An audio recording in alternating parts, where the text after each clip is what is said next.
Hello guys, welcome to my channel. Please don't forget to do the needful. You know the drill. Don't forget to like, comment, and subscribe to our channel. Yeah, so today's topic is gratitude. I'm just so grateful to God. Today marks exactly 2 years since I joined the civil service with the government. You may ask, why is this such a big deal? To you, it may not be a big deal, but to me, it is a big deal. Why is it a big deal? It's a big deal because I graduated as the best regular student. When I say regular, UTME student in my class. And of course, I was married with kids, so it was even more of a special thing to be graduating as the best regular UTME student. And I was so grateful to God because of the dedication and focus I put to my studies. I was also grateful for a very supportive husband. Through all my pregnancies, he was there. Through whenever I was writing exams, he was there, standing by my side, standing outside the window, just to make sure everything went well. I will tell other stories all the time, but today I'm focused on just thanking God for 2 years of service in the civil service. At some point, I was frustrated because in the country where I live in Nigeria, it's not enough to graduate as the best in your class. You have to be able to get a job. It's not enough to graduate as the best. You have to know people. So you have to know someone who knows someone who knows someone. At some point, I started applying for a lecturing job in the state university, and it was not easy, but in fact the department told me that they don't have any room for anyone, but that they will in the future communicate with me, because there's a long list of people who have indicated interest and dropped their CVs already. So I could drop my CV and then hoping that in the future, like not even in the near future, in the future. So it just sounded so bleak. Eventually, there was this professor who is late now, of blessed memory, who saw my results and was like, wow, this brilliant results. Graduating with a 4.18 in the Department of Languages and Linguistics, French. Wow, in the university where I graduated, that was a big deal. In fact, when I went for my language immersion program, I was in the A grade class, and all my classmates from Unilag, from Zaria, ABU Zaria, and other universities were all on first classes, apart from the people in my school in the A class. We were all on strong 2-1s, second class uppers. And that's because in my school, getting a first class was like for God and the angels. It's like no matter how good you were, you're not going to get a first class. That was just the code.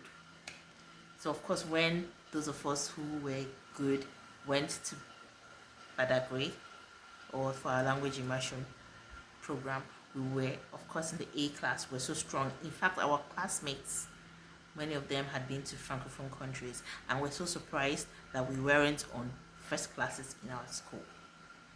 You know what that means. So, in fact, some of our lecturers will even tell us that, don't if like burn the candle from morning till night, burn the midnight candle, you cannot get that first class. Second class upper is for you. So you know what that means.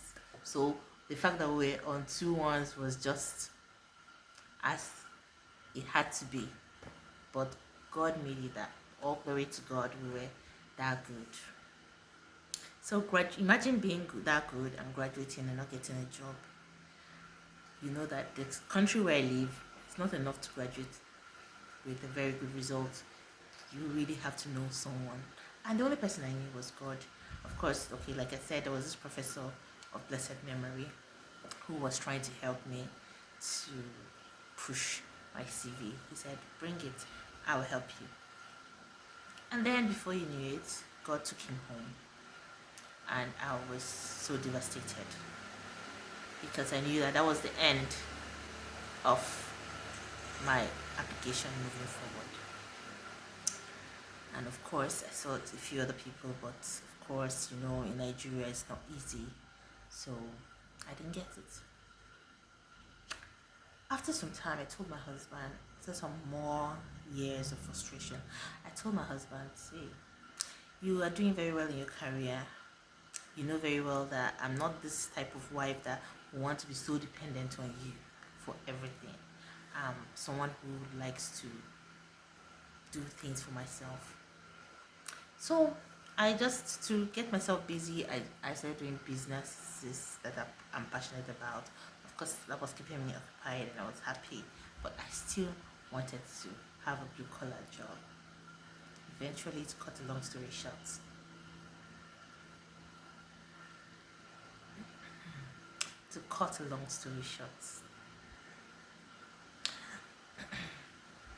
job interviews, I, job opportunities were coming, but not in the town where I lived.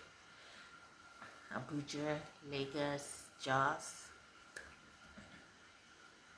But that was not helpful for me. Why? Because I was married with kids.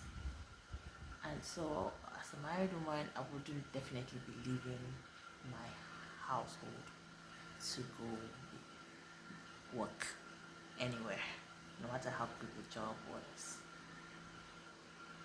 So I kept furthering my career. I got my master's in French. After I was done with my master's, still no job. At some point, there was a time I was considering just getting one of the job offers anywhere it was coming. And then maybe we could just do marriage correspondence. My husband will come over, or I'll come over. As if God knew that that was what I was planning, He sent someone who I have known since my days in Jos. And she called me and she was like, I dreamt, God told me to tell you something. I dreamt about you, and I dreamt that you were looking for a job and you were planning to get a job anywhere. I'm telling you that if you do that, God sent me to tell you that if you do that, your home will crumble. I was like, God, God, you really came on time, because how did you know, God, that this was exactly what I was planning to do?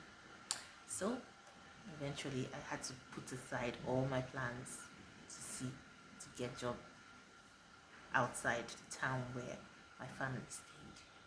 And then, to cut a long story short, by June 2024,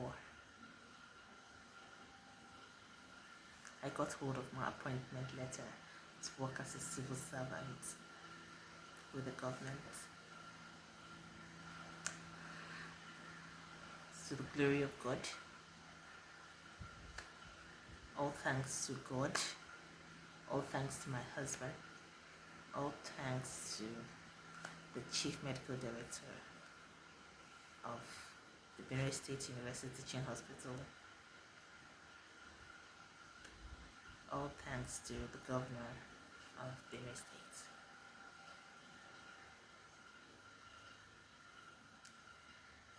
And so that's how God gave me a job. Prior to this time, I was already even thinking of going abroad. I told my husband, you are prospering here, you're doing well in your career, everything is going well for you. My career is stagnant, so it could mean that God doesn't want me to be here. It got that bad. I was considering relocating, Canada, UK. Which way forward? Which way forward? When God gave me this job, I calmed down. I said, God, thank you. So I'm fulfilled. I still do business alongside, but I'm fulfilled because at least I work. I do business alongside. I teach languages. I sell thrift clothes for kids. I sell shoes for adults. I'm a mom. I'm a content creator. I'm a relationship coach online.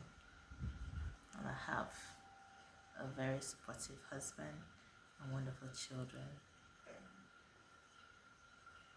Thanks for watching. If you've listened up to this point and you've not liked, you've not commented, and you've not subscribed to our channel, what are you waiting for? Please do so. Thank you.